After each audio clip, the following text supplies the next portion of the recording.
Hai, Assalamualaikum dan salam sejahtera. Berjumpa lagi di channel Cikgu Suri.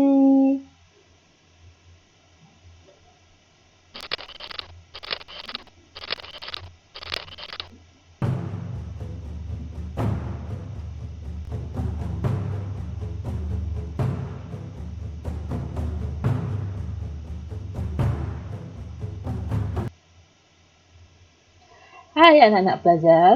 Okey, untuk perkongsian kali ini ya, cikgu akan kongsikan untuk bab yang 3 pemasaran ya.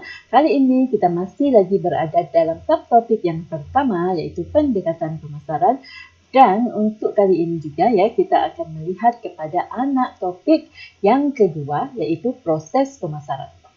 Okey.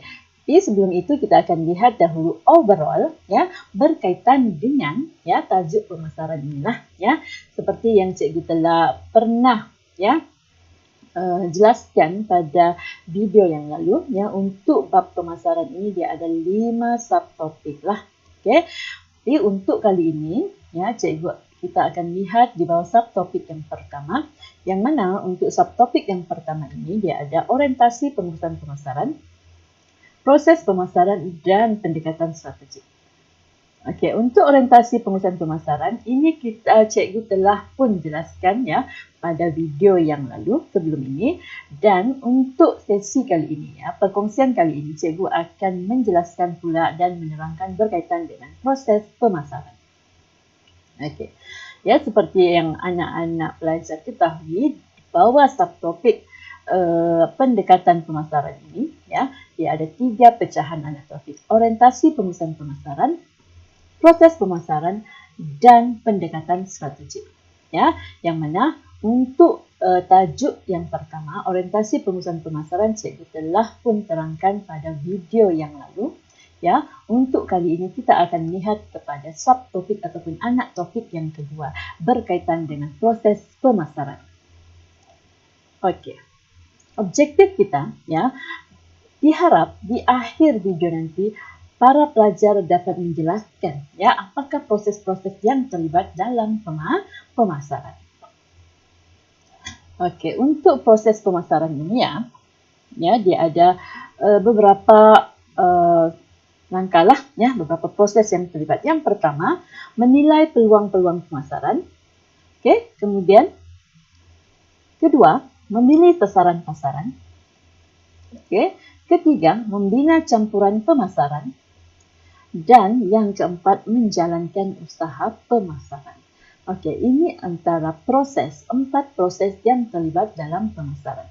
Menilai peluang-peluang pemasaran, memilih sasaran pasaran, membina campuran pemasaran, dan menjalankan usaha pemasaran. Okey, kita lihat satu persatu. Okey, langkah yang pertama ataupun proses yang pertama tadi adalah menilai peluang-peluang pemasaran. Okey, apa itu menilai peluang-peluang pemasaran? Okey, pada proses ataupun pada langkah yang pertama ini, penilaian pemasaran akan tertumpu kepada pengukuran dan ramalan permintaan di pasaran. Okey, penilaian peluang pemasaran dibuat ya untuk menentukan tahap permintaan dalam pasaran. Okey. Pemasar ya akan menilai setiap faktor untuk mengenal pasti sejauh mana faktor tersebut mempengaruhi permintaan pengguna terhadap produk. Jadi apa yang boleh dirumuskan untuk proses yang pertama ini, menilai peluang pemasaran? Sebenarnya ya, pemasar itu akan cuba melihat ya, akan cuba mengukur, akan cuba menilai ya setiap peluang yang ada di pasaran. Ya, dengan cara ya menilai ataupun meramal ya permintaan pengguna di pasaran. Ya, bagaimana pemasar boleh tahu ya tentang permintaan pengguna di pasaran? Oh, apa yang boleh dilakukan oleh pemasar adalah dengan menilai ataupun mengenal pasti faktor-faktor yang terdapat di persekitaran pasaran itu yang akan mempengaruhi permintaan pengguna terhadap produk. Okay, contohnya faktor-faktor persekitaran ya, contoh faktor-faktor persekitaran yang boleh mempengaruhi pengguna untuk mempengaruhi permintaan pengguna ya, contohnya adalah seperti faktor ekonomi, ya, faktor sosial, apa lagi? Faktor teknologi, ya, dan faktor-faktor lain lah, ya. Faktor-faktor ini sebenarnya dia akan mempengaruhi pengguna di pasaran. Ya, dia akan mempengaruhi terhadap permintaan pengguna. Jadi, dalam proses yang pertama ini, apa yang dilakukan oleh pemasar adalah pemasar akan kaji, akan nilai, ya, setiap faktor ini dan melihat faktor manakah yang akan mempengaruhi permintaan pengguna terhadap produk. Okey. Pada proses yang kedua pula, ya, proses yang kedua melihat kepada apa yang perlu dilakukan oleh dalam pemasaran ini adalah selepas menilai peluang-peluang pemasaran adalah memilih sasaran pasaran. Okey.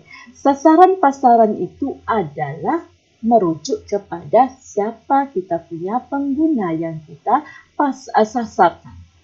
Ataupun, ya, merujuk kepada proses menilai setiap segmen dan memilih satu atau dua lebih segmen untuk dimasuki. Ya, di sini organisasi akan membahagikan pasaran kepada beberapa segmen dan memilih segmen terbaik untuk membentuk strategi pemasaran. Segmennya bukan segem. Kalau typo lah cikgu ni. Okey, di sini pemasar akan cuba membahagikan satu pasaran yang besar itu kepada pasaran-pasaran kecil yang lebih memfokus. Berdasarkan siapa sasaran pelanggan, ya, siapa pelanggan yang disasarkan. Okey. Memilih sasaran pasaran ini hanya akan berlaku selepas, ya, pemasar menilai peluang-peluang yang ada dalam pasaran. Okey. Seterusnya, ya, proses yang ketiga adalah membina campuran pemasaran.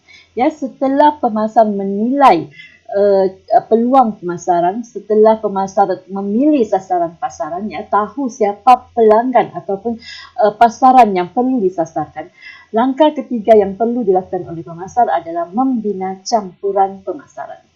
Okey, campuran pemasaran merupakan pengadunan strategi pemasaran yang boleh dikawal bagi mendapatkan maklum balas daripada sasaran pasaran. Yang mana campuran pemasaran ini terdiri daripada produk, promosi, harga dan pengedaran. Jadi pada tahap membina campuran pemasaran ini, ya, inilah yang akan diurus oleh pemasar. Ya, dia akan cuba melihat, ya, menilai ataupun mengurus produk itu, cara promosi, harga dan pengedaran yang sesuai. Okey, dan langkah yang terakhir untuk proses pemasaran adalah menjalankan usaha pemasaran. Okey, di sini pemasar akan melaksanakan aktiviti pemasaran yang melibatkan pembangunan produk, ya, penetapan harga, promosi dan pengedaran. Okey, organisasi akan melakukan analisis keseluruhan pasaran dan akan membahagikan pasaran serta memilih pasaran yang boleh memberi keuntungan yang tertinggi. Okey, ini adalah proses yang terakhir ataupun langkah yang terakhir dalam proses pemasaran, iaitu menjalankan usaha-usaha pemasaran. Jadi, ya, anak-anak pelajar, itu antara 4, ya, proses yang terlibat dalam pemasaran. Okay. Menilai peluang-peluang pemasaran, memilih sasaran pasaran, ya, membina campuran pemasaran dan melaksanakan usaha pemasaran. Okey, cikgu harap video ini bermanfaat kepada anak-anak pelajar. Ya, sekiranya bermanfaat, bolehlah sharekan video ini dengan rakan-rakan yang lain. Okey, terima kasih cikgu ucapkan kepada anak-anak pelajar yang sudi menonton video cikgu. Ya, sampai di sini sahaja. Sekian, terima kasih dan jumpa lagi. Bye.